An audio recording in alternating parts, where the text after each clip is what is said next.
Aha says that all of this stuff concerning the Christian music, Christian rap, CHH industry is just all bull.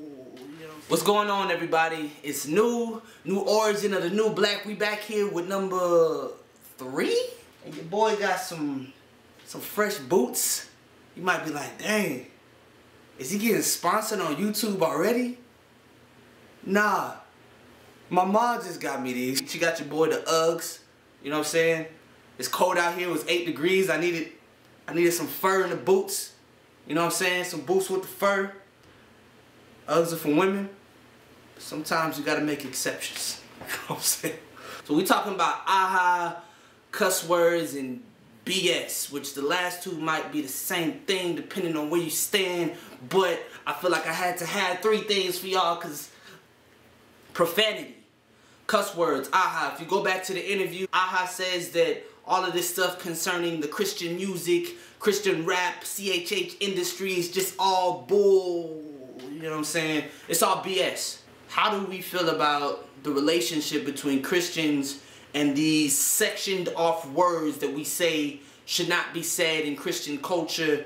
Oftentimes we quote Colossians or Ephesians talking about not having perverse words on our lips. What does it mean to be a person who does not have filthy language? Right? What does it mean to always speak with grace and encouragement? Is that associated with these 7 words that you shouldn't say on the radio? I was sitting back and I'm thinking, like, how do I address this, right? Addressing this topic, because it has so many sides to it, right? We got people who would say the heart matters. People say it's just the words. People say certain words are appropriate for certain settings. And people say, well, on no account should you ever use these words because these words mean these things. And trying to wrap your mind around all of the different questions, I was like, I can't do this in one video. You know what I'm saying? So we're going to stretch it out to 2. I'm presenting on this first video one side of an argument. The second video, I'm going to present the second side, and then I'm going to ask us if they work together and what should we conclude, and we might all have different conclusions about that, but that's perfectly fine. First way we're going to go about this issue right here is we're going to ask, should your use of a word be governed, be determined by the history of that word's use? So let's take this example. 8th grade, you rocking a pair of glasses, right? Before contacts and all that is cool.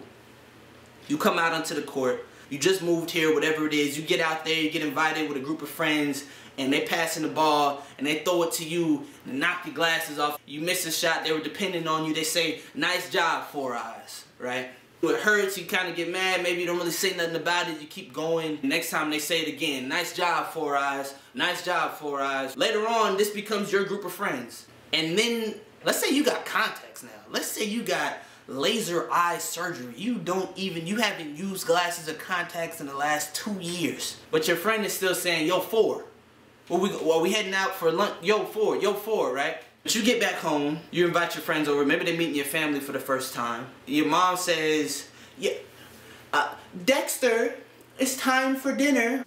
Xavier, Geraldo, Lazarus, rise up, son. Charles. Absolutely nothing wrong with those names, by the way, they fly. And you're like, you know, Mom, don't call me Charles in front of my friends, right? I told you it's 4, right?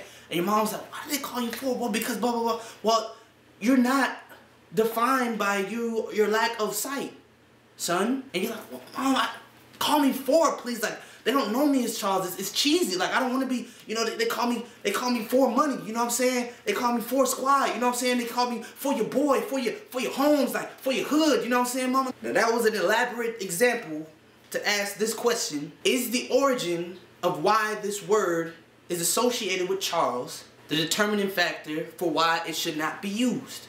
Or does the history of this word weigh in on whether this word should be used or not? If it was originally used to hurt Charles, to degrade Charles, they didn't call him king, they called him a degrading word that transformed into a word that he considered to be endearing, that he considered to be a sign that he was among friends. Does the history of the word determine its usage, right? And then furthermore, is that up to Charles? Up to his parents? Up to his friends?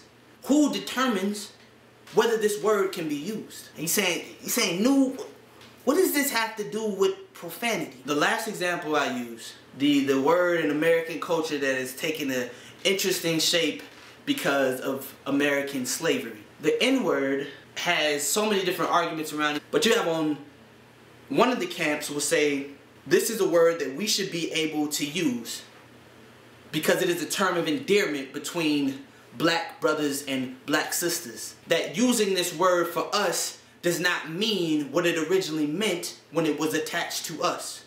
And then you have someone like Oprah comes along. So Oprah would say that the way that the word was used was by oppressors, further communicating oppression. But she says this is how the word was used. How dare we continue to use a word that we received from the oppressive structure? By doing that, we are now perpetuating the same oppression or representing it, or somehow it is being infused in our culture. The history of the word bears on the word itself being used today. I don't know which side of that you might land on, right? You might be with the first camp, right, that says what the word means for them has nothing to do with how we're using it, right? Or you might be with the Oprah side, but I do want to say this. For most, they'll say, for sure, white people cannot use this word. They might be iffy on whether somebody non-white can use it. Some people might say, okay, black people can use it. Some might say, I don't think we should use it. But pretty much a majority agrees that white people shouldn't use this word. Why?